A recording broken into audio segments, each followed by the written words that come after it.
what I'm gonna do right now, let's do a log real quick here, do record.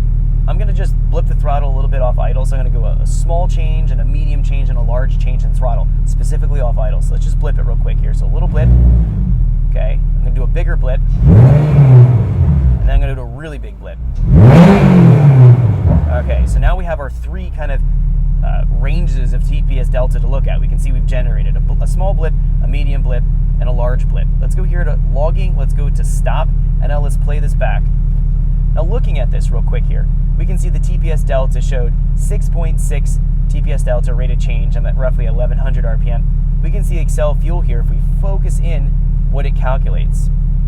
It bumped up the pulse with about 0.4 milliseconds.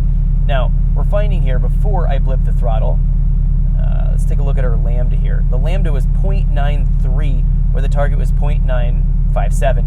We blipped the throttle just a tiny bit, and it really didn't disturb the lambda. As we're looking at this, it's still about 0.89. Might have leaned out just a touch, but the pulse width was increased. The lambda looked pretty solid right there, and the throttle response was great. And even all of the blipping I just did there, the throttle response is almost instantaneous. It's probably likely not a whole lot we have to adjust here, but we're still going to go through this. So this was the medium blip here, where the engine speed went up to about 4,400. We're finding here the TPS delta calculated 16.9% per 100 milliseconds.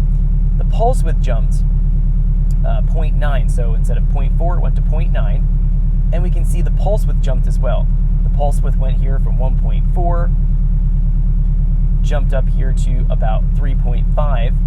Now looking at this, and let's stretch this lane out just a little bit so we can see this maybe just a little bit better. I'm trying to look at the lambda amount here in the actual lower lane so we can see what that lambda was doing. It's a little bit hard to read. It went from 0.92, and actually we can see this over on the side here.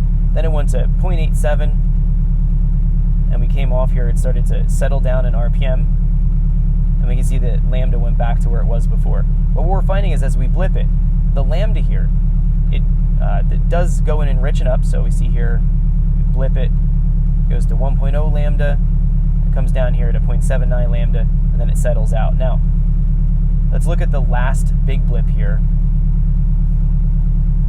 So this is measuring 64% per second, and here the Excel Fuel is adding 1.0 milliseconds, and we can see the pulse width jumps from 1.4, it jumps to 4.3, and looking at our lambda here, if we trace through, it's about 0.9 before that Excel Fuel tip-in event. It goes to 0.73, and then it settles back down here to roughly 0.74, just give it a second, and it goes to about 0.95, so that's fine. So it does richen up for a brief second, and then it comes right back down to a normal operating range for the lambda.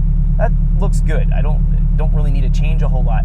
We need to really focus in when we're revving off idle at the response of the engine.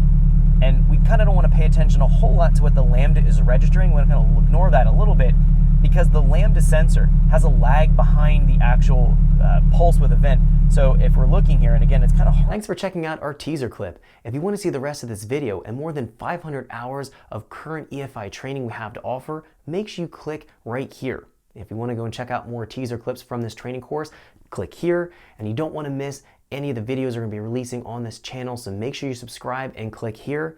Thanks for watching, and I'll see you guys later.